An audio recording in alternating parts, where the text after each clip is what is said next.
Who knows Yes, me? Kritik, do you have any questions? For now, I don't.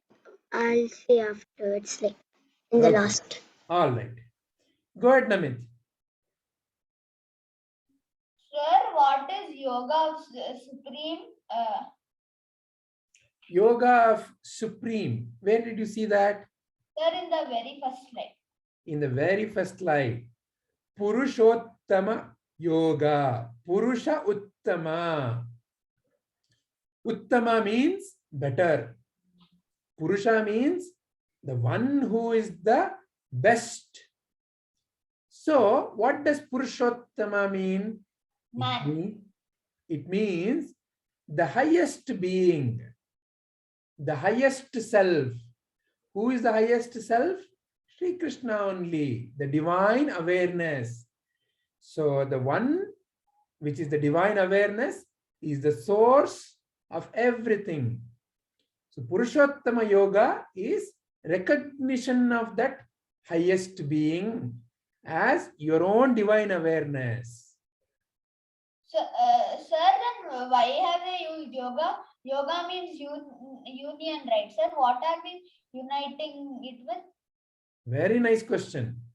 So, yoga is for the one who is not yet recognized. So, for example, let's say there is a mountain. The one who is at the feet of the mountain is asking, how many steps are there? What is the view at the top of the mountain? So somebody says, look here, if you go in this direction, you will find the top. So yoga is like that. Somebody who is not yet fully established will be the path of the yoga.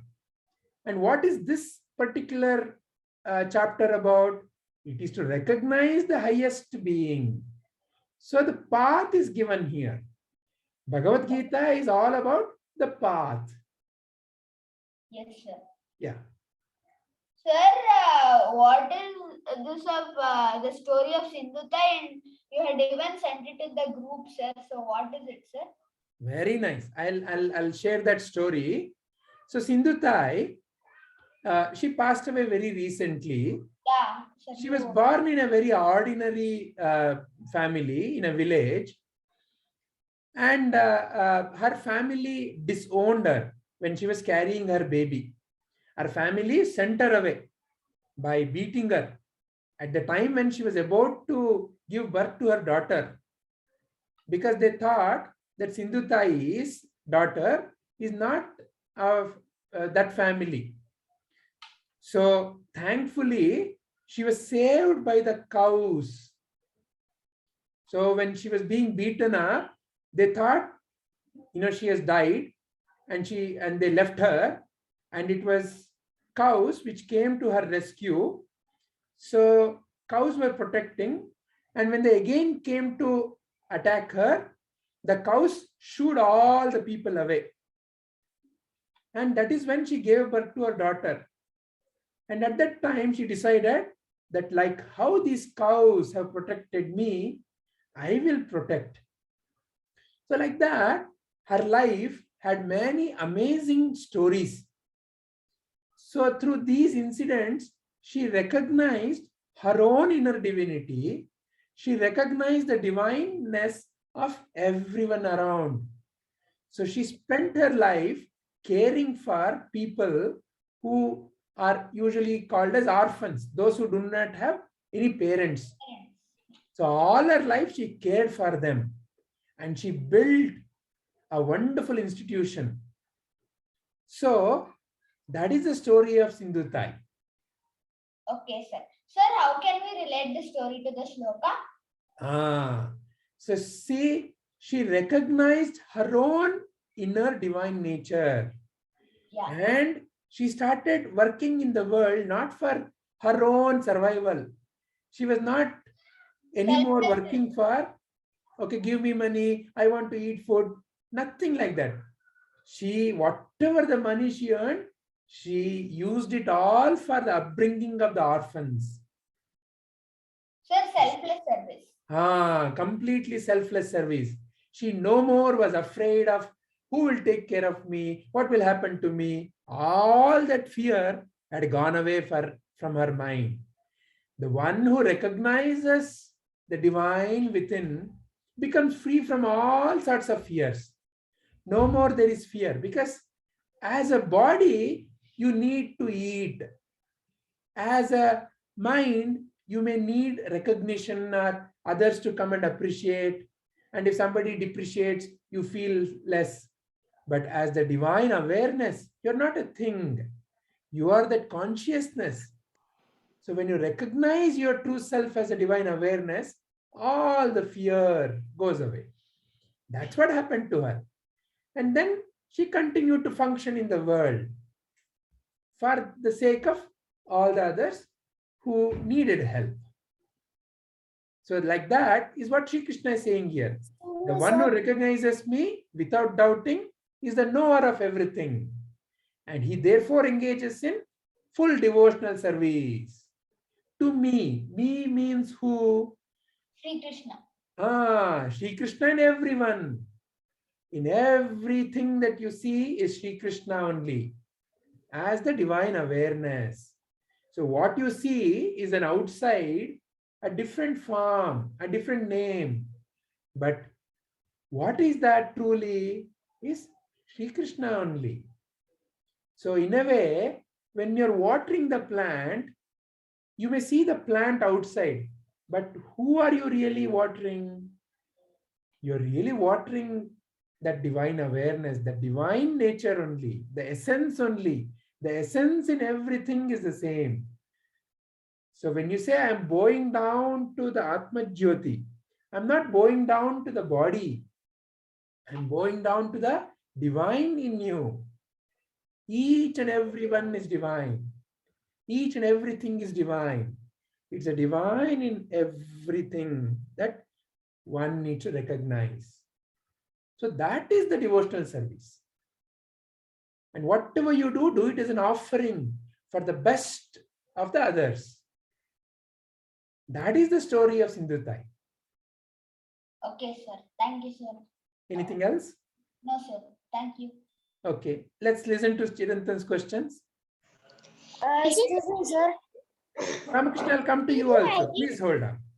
Vijayji, I didn't understand this line. Without doubting is the knower of everything. Okay.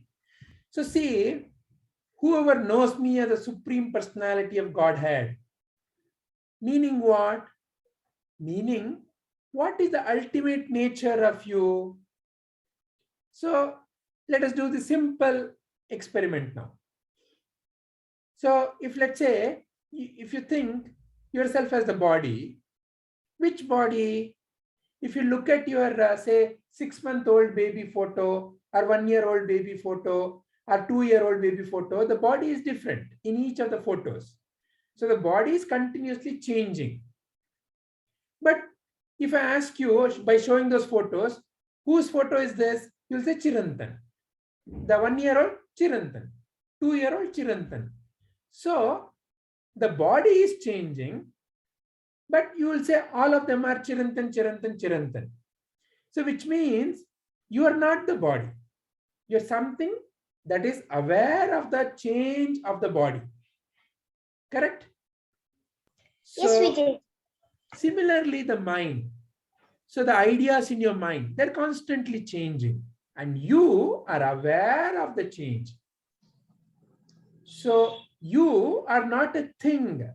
You are the knower of all the impressions that are coming to your mind. So when you recognize your true nature, that true nature is the nature of Purusottama. Your true nature as Sat, Chit and Ananda. That you are Sat means you are there. I am there. I exist. That is known to you, right? Nobody has to come and tell you. If I ask you, Chirantan, are you there? You know, I am there. And are you conscious, Chirantan, if I ask you? Yeah, I know. I know what you're talking about, Vijayji. I know what is that I'm seeing. I know. So the I know Your I cannot say I know. See, your eye is just an instrument to bring the picture to your mind. Your ears don't know what you are listening to. Your ear is only the instrument to bring the sound. So your body parts don't know. Who says I know? You. No. And who are you? You're not a thing. You are the divine awareness. So, Atma. you are conscious. Though you are not anything, you are nothing, but you are a conscious being. So Sat means I exist. You know I exist. Chit means I am aware. Bliss, you are not limited. Though right now you are functioning through this body, you are not limited. You are not limited to only this body. As consciousness, you are everywhere. You are all-pervading reality. So as consciousness, so that is infinite. For the infinite, there is no shortcomings, isn't it? If something is only this much, you can say there is so much more. So therefore, this is less. But infinite has no comparison. So as infinite, as that infinite nature, you are complete. So when you recognize this without any doubt, when you become very clear in your mind, and with that clarity in your mind, when you function in the world, and when you see each and everything as divine, and when you, whatever you do as a service, then that purity will be in your heart. So clarity in the mind and purity in the heart. That is what Krishna is talking about. Whoever knows me without doubting is the knower of everything. Recognize that my true nature is divine awareness. Recognize that everything that is around me is divine awareness only, is divine consciousness only. The essence, not as a thing, but the essence in everything is consciousness only. So how I should treat everything as part of me. How I should work with the plants as part of me. With the animals as part of me. With the books as part of me. Everything is divine. So when you continue to function like that without any doubt, such existence is the existence of a realized being. And Sri Krishna here is pointing to such an existence. Is this bringing clarity to Chirantan? Yes, Vijayji. Very nice. What else? No, Vijayji, I have another doubt. Yes. Whoever knows me as the Supreme Personality of Godhead, actually, I didn't understand till Bharata. You didn't understand the next phrase, is it? He therefore engages. Yes, Vijayji. Okay. So when you realize, so if, okay, let me ask you this question.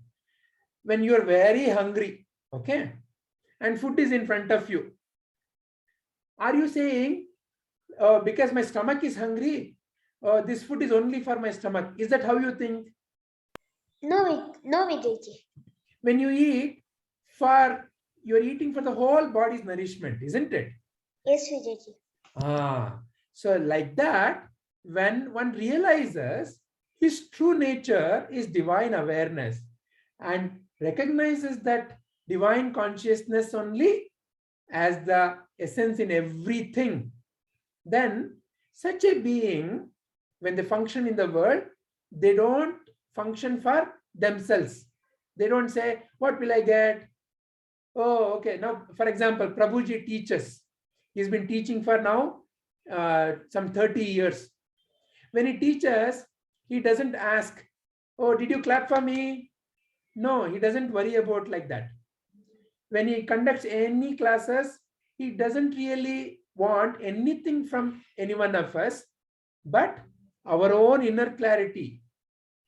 And whether we praise him or insult him, doesn't bother him. So how he is functioning in the world? Only as a service. Whatever he does, he says, what is that I can do for you? He never asks, what will you do for me? He never asks, give me money. He never asks, give me position. Whatever he does it as a service. What can I offer to you? That is his attitude of life. So what Sri Krishna is telling us here is, the one who gets established in his true nature is now out of all kinds of fears and wants and don't wants. So such a being functions in the world as a whatever they do in the world will be for the benefit of others. They do it as a service, with an attitude of service. Is this bringing clarity to Chirantan? Yes, Vijayji. Thank you, Vijayji. You're welcome. Let's now listen to Ramakrishna's questions. Sir, no doubt, sir. I want to tell you something. All right. So, Yes, sir. but before you tell, wait a minute. Is there anyone else who has any question? Okay, if there are no more questions, let's begin with the understanding. Let's begin with Ramakrishna only. Yes, Ramakrishna, tell your understanding. I told already. We have to not be brave. We have to be brave in front of anything, neither be small or big. We have to be brave. That I told no, sir. Very nice. Excellent. And sir, how much minute for the session to end? After everybody says their understanding. Can I leave? I want to go somewhere, sir. Yeah, but please listen to the others afterwards. Yeah. So that way you will also learn. Okay. Okay, sir. Yes, Chirantan. Let's listen to what Chirantan understood. Vijayji, I understood that whoever knows that I am Atman, that is Krishna, they knows everything. Every thoughts and all. And they knows what I am. So they won't be insulted or praised by anyone. Very nice. And how is their way of functioning in the world? Vijayji, I didn't understand. How do they function in the world? With what feeling they work in the world? Helping others. Excellent. Very nice, We will also teach them what we are really. Correct. Because they are seeing now themselves only in others. And they won't think, no, I had learned that I won't teach to others. They will always help us. They'll think I must help them. Then they will also become, they will also feel that I am Atman. Correct. Because the greatest gift you can give to anybody is helping them realize their true nature. When anybody realizes their true nature, they become free in life. And that is the greatest gift you can offer to somebody. Yes, Vijayji. Very nice, Chirantan. Excellent. Let's listen to Prerana.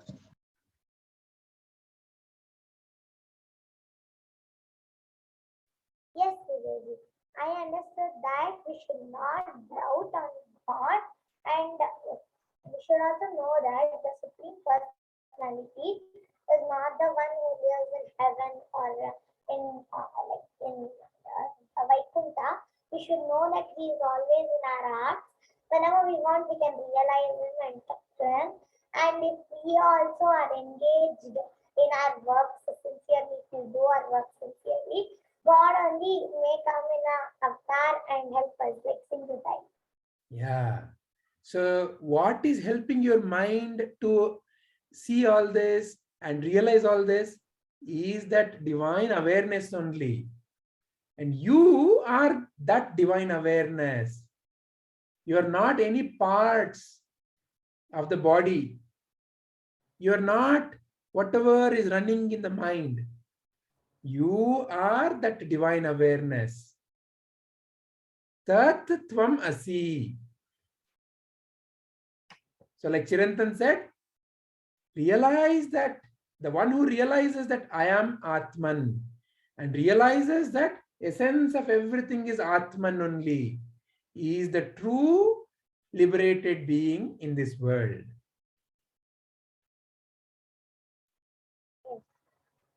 Very nice, Prerana. Very nice. Excellent. Sir, I may leave, sir.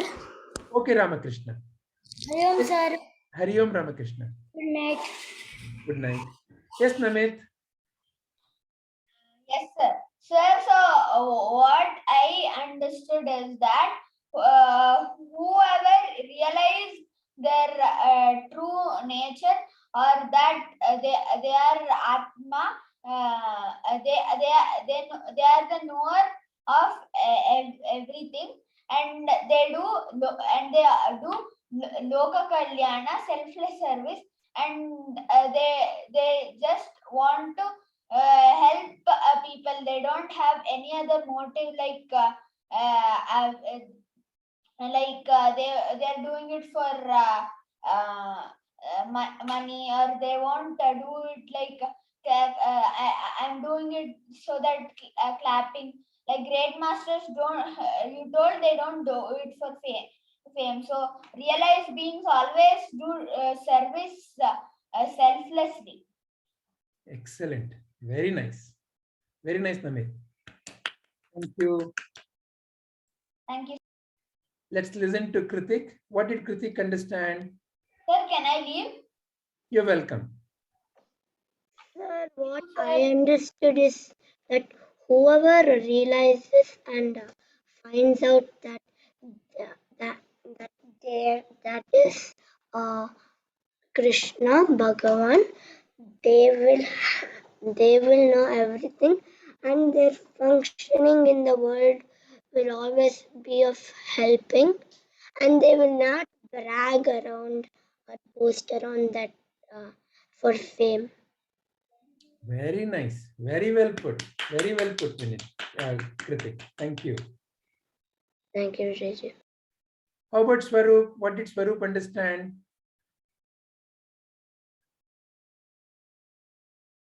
Is Swaroop there? Yes, sir. Yeah. Sir, I understood that when we realize our true self, we'll realize God. Excellent. Excellent. Recognition of the true self is recognition of the God. Very Yes. nice. Very well said. Wonderful.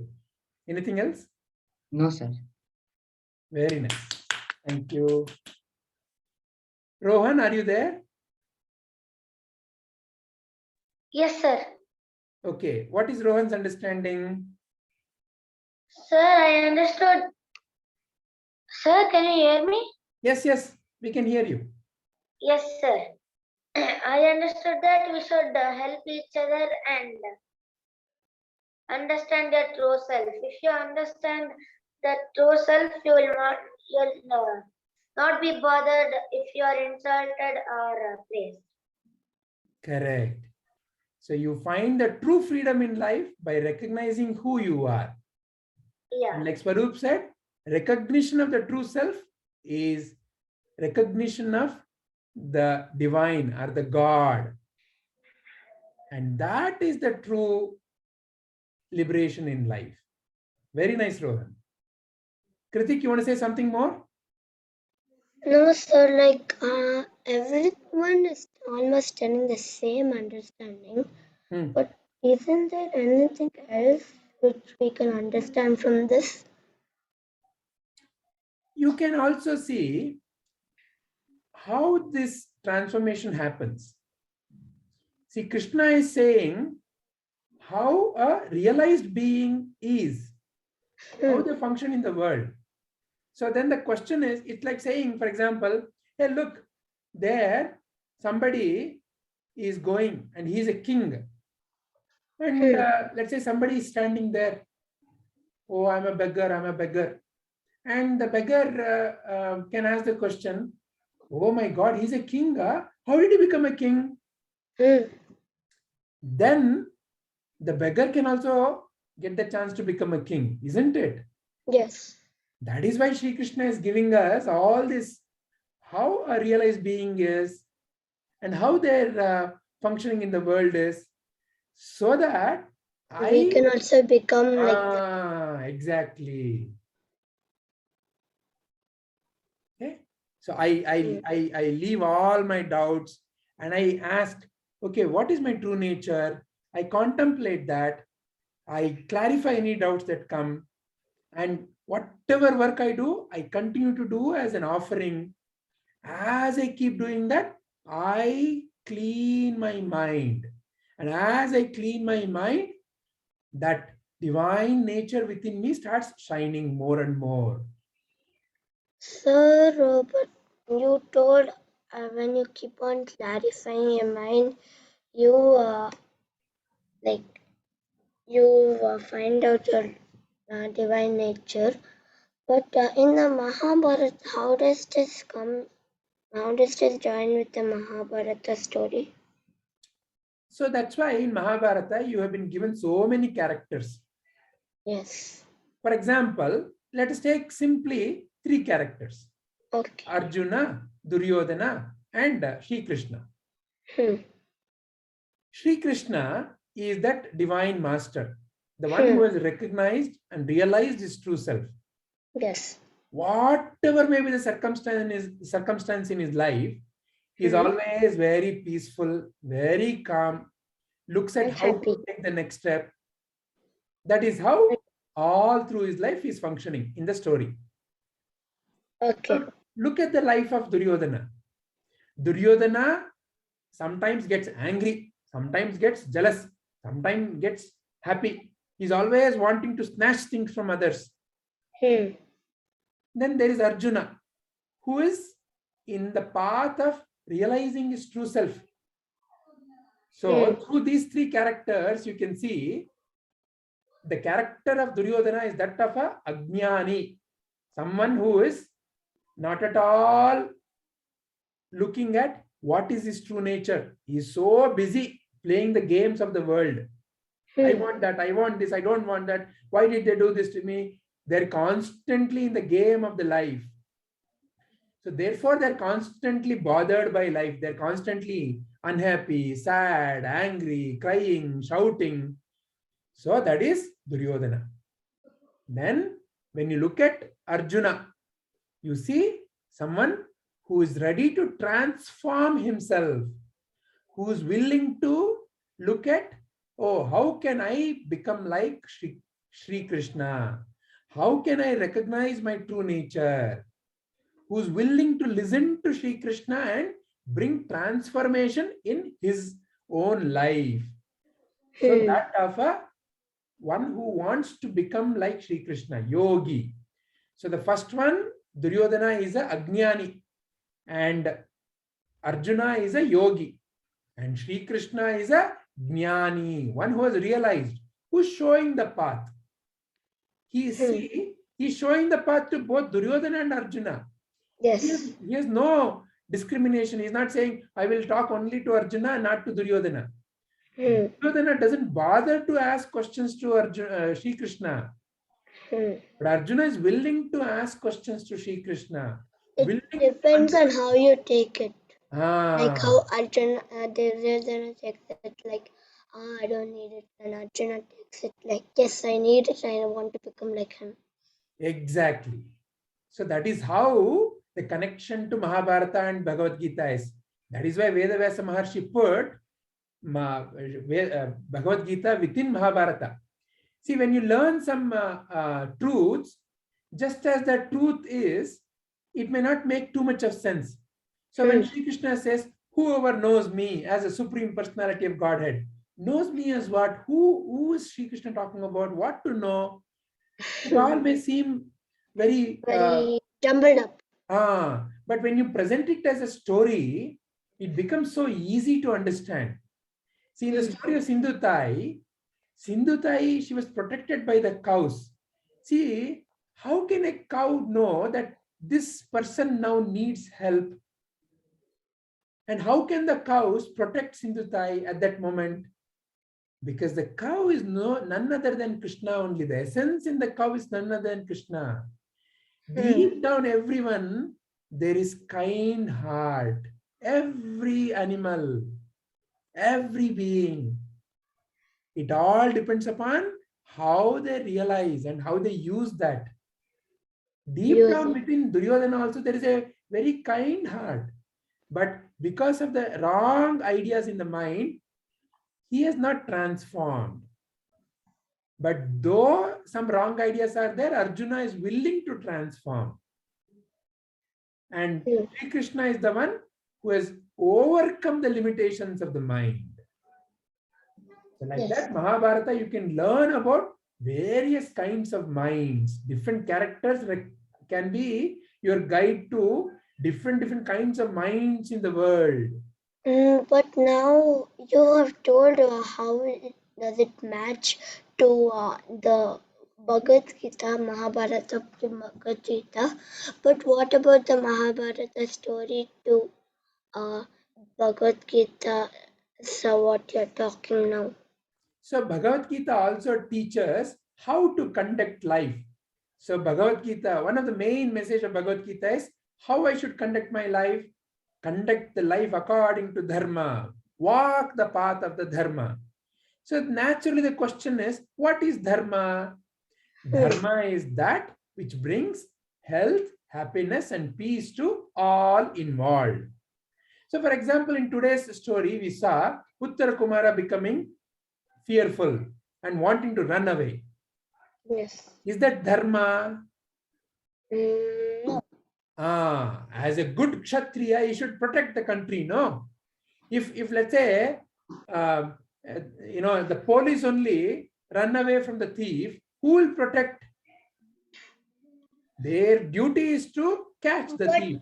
But still, over here, even our dharma is to fight against. How should we?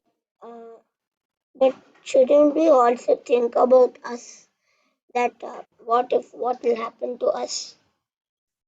Very good question. See, that is why Sri Krishna is saying, see, every different kind of role you play has a different dharma. Right now, as a student, what is your dharma?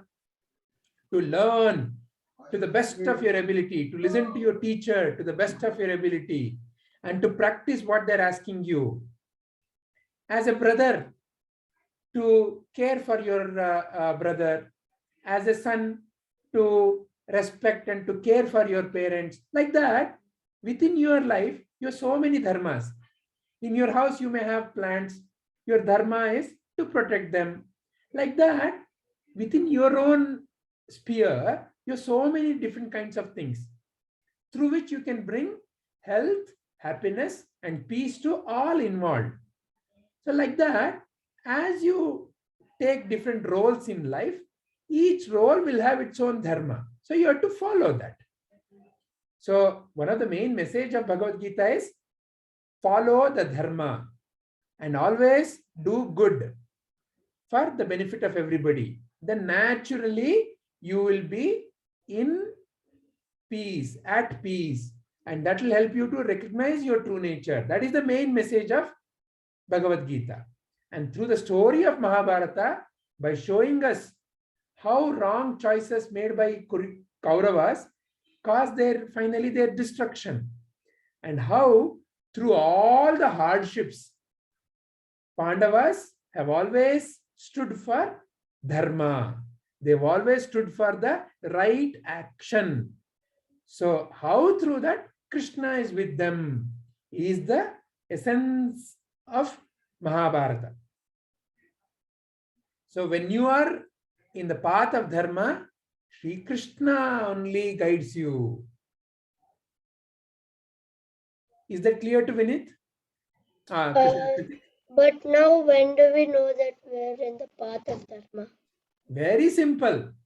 With whatever the action you are doing, just see whether you feel happy, healthy, and completely peaceful.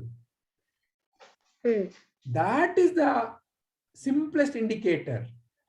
When you and people around you and all beings around you, for example, let's say there is a dog which is very hungry, and let's say you have some biscuit and you offer that. The dog eats the biscuit. How do you feel? I feel happy and like peaceful, but I don't get it about healthy. Because when you feel happy, don't you naturally become healthy? See, can a sad, crying person be healthy? I don't know. You naturally feel it. So you tell me one thing. When you're smiling and very happy, do you have any feeling that, oh, I am ill, oh, I am something is paining? You have no such feelings only, no. When you're happy, you naturally are very joyful. Yes, but that doesn't mean that I'm healthy. It's like when I'm happy, I almost forget it, but that doesn't mean that I'm Now healthy. think you're constantly like that, then naturally the body will be healthy. But only if you be nothing. What is that? But then that will only happen if you always be happy, no? Your true nature is happiness. Recognize your true nature is happiness. See, we think that, for example, only when we get something in life, we become happy. So that wrong understanding also we should clarify. So, for example, is chocolate making you happy? Does chocolate make you happy? When I eat it, it does make me happy. Okay, now you eat one chocolate. I'll give you, say, 20 chocolates. Will you be able to eat 20 chocolates? No. Will the 20th chocolate also make you as happy as the first chocolate did? No. Which means what? The chocolate cannot make you happy, right? Happiness Yes. must be coming from somewhere else, right? Hmm. From where is it coming then? It must be already within you, isn't it? Yes. Otherwise, how can chocolate give? So then if chocolate only could give happiness, all we had to do was give everybody chocolate. But that is not the way it works, no? Yes. So happiness must be inside you. So then you may ask the question, so then why do I feel sad? Why did I feel I need chocolate? That very thought that I don't have chocolate is what made you feel, oh, I am not happy. For a moment, your true nature, think of it like there is sun shining and a cloud is passing in front of the sun. For a moment, it feels as if the sun is somewhere else. Sun is no more there. But has the sun gone away? No. The cloud, if it passes, sun is always there. So like that, happiness is always there. Your true nature is happiness. Ananda, because you are infinite. Your true nature is that. When thoughts appear, thoughts are like the clouds. They block that inner nature. And when they pass, oh, I don't have a chocolate, I don't have a chocolate. That thought is blocking. When you get a chocolate, that thought disappears. What was there inside? Naturally shines. So recognize this. When you recognize this, without any doubt, then you will function in the world as a jnani. But how do I recognize that?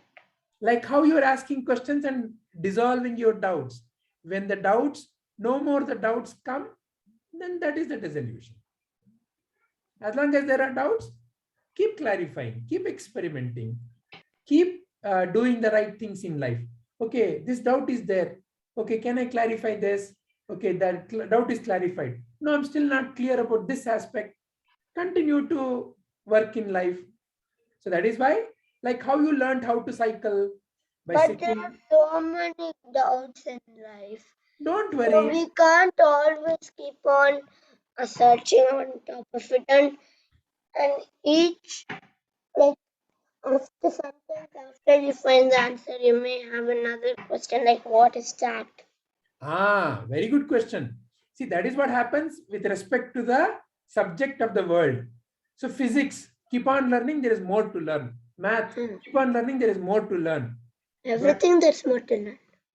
But not with respect to that true self, recognition of the true self. Because the journey inward, when you recognize your true self, that's the end of the journey. So when you recognize your true nature, when you recognize your true self, then all the doubts dissolve. Till then, But whatever why doubts do are they coming, dissolve? What is there when we find out that? it is like for the sun God, is there any doubt about, okay, is there any darkness for the sun God? No. If you go and ask sun, what is darkness? What is the answer he will say? He says, I don't know darkness, right? Like that, when you recognize your true nature, when you recognize your true self, no more doubts are there.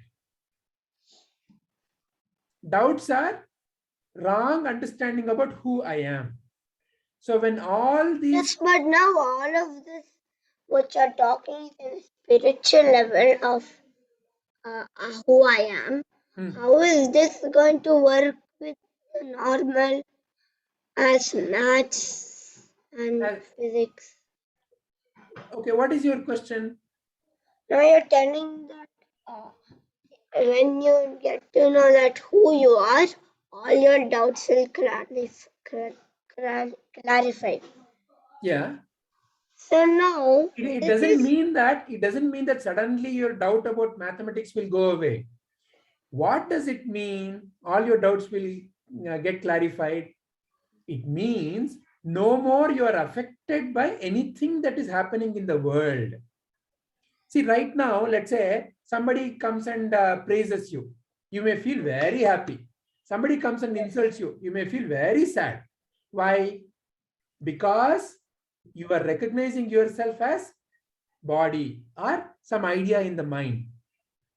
So when you recognize your true nature as I am not any of these parts and I am this awareness, then you will continue to function in the world. If you don't know math, you will still learn math. But the math learning, I don't know math, is not for you. Math learning is, okay, why do I need math? To help somebody. So in order to do that, what is that I need to learn? Okay, I need to learn about how to add numbers. So you will learn. You will continue to learn. So about the world, about various subjects of the world, questions may still come.